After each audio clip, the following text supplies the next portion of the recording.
Okay, guys, welcome to another episode of Mike's Town Square. Before I start, I really am thinking about changing the name of the show to the Town Square. Just in case, I'm just worried that the Town Square, maybe somebody already took the names, but I'm gonna research that. But anyway, what I wanted to talk about today is language, our native language, and I fear that in the very short future, this generation, the next generation, might have a very small percentage of that generation that can actually speak the language. That should be a concern to any parent now.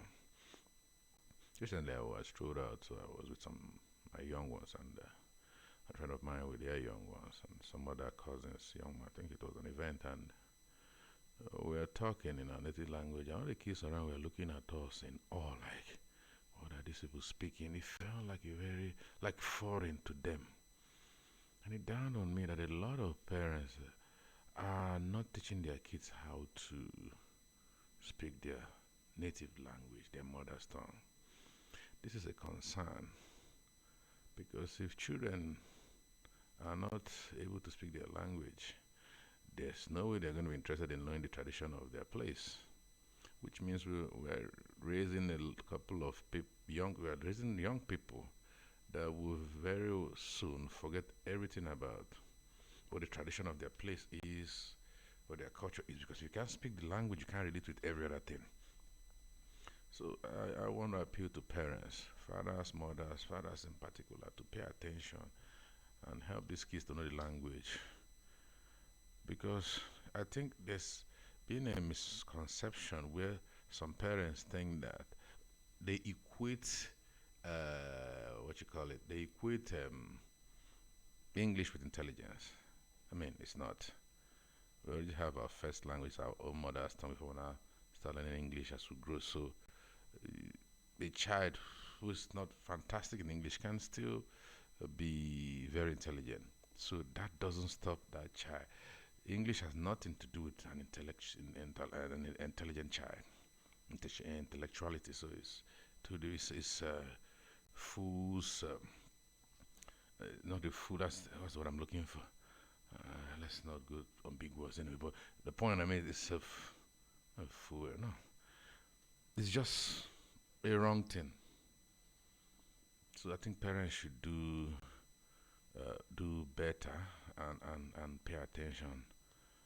It's still, I think this general things of our fathers in particular. A lot of fathers are not home; they are not paying attention, and they go hustle money. When they come back in the night, they don't have time.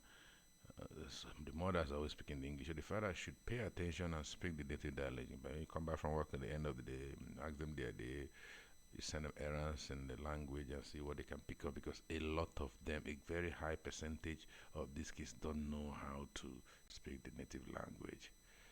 So I think we should do better. Because when I was in kid, secondary school there, but I used to laugh at people who couldn't speak. I used to laugh at them who couldn't speak their native language. I felt they were lazy. But a lot of us now are not falling into that same kind of trap. So we should do better, help our kids. So that's what I wanted to say. Just to add one more thing, it's going to be a short video. Well, the insults our leaders are getting, the president, you guys should stop insulting the president directly. We should respect the office. The other day, Deji was insulting His Excellency P2B. We should tone it down. You can critique the presidency, you can critique the APC without insulting the president. Nobody says don't criticize. I think constructive criticism is the order of the day.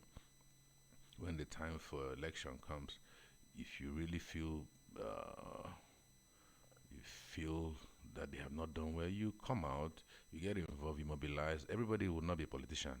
You can get in line at different sectors to help whoever you want to help. Everybody will not be a career politician. But you can play your role. You can be an organizer. You can be a field worker. You can do anything. But if I said this about keyboard warriors, tone down the insults. It doesn't help anybody. Mm. Now our country be this, we'll go fine, we'll go rugged uh, and make it a better place. Because I had a conversation recently with a friend of mine overseas, and my man, even the West don't really like the way we're overwhelming their country. So, and the funny thing is, our leaders all want to go and live there and build house, and I'm impressed with what they do over there. You like what another politician did over there, you can't do it here. It's a joke. So, especially Europeans and America, they really don't like immigrants, migrants anymore. It's not their thing. They're tired. And why wouldn't they be? You don't see a governor of London coming on holidays in Nigeria, but you see Nigerian governors going on holidays there. If you make your country beautiful, fantastic, everybody will want to come here on holidays, buy houses here.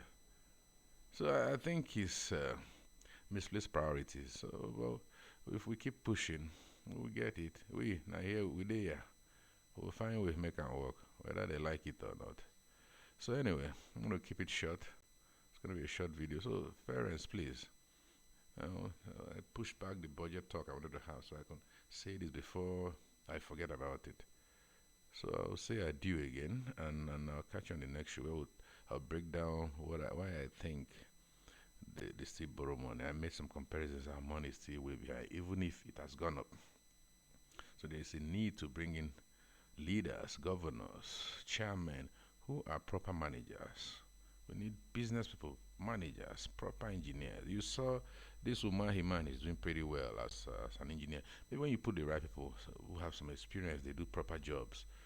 They put the job. He seems to be working. I like his morale. So, like I said, you can critique or praise the government. When there's time to critique, you critique. When there's time to praise, you praise. It can be because you hate somebody, it means he doesn't do anything right. That's not correct. That's not even true. That's a lie.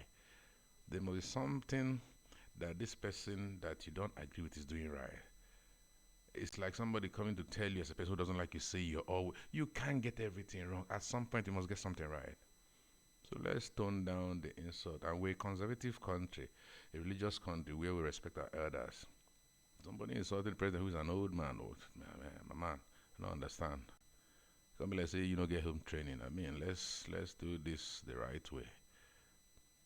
So anyway, I'll catch you guys on the next show. Think about what I said.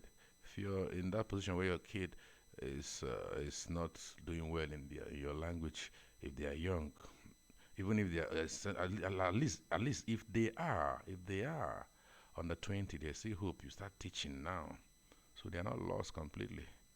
So that their own children can learn from them, so that we can continue to have this, you know, keep our traditions, our culture, our languages alive in the lives of our children.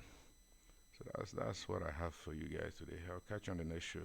Have a great day and a great week ahead. Bye bye.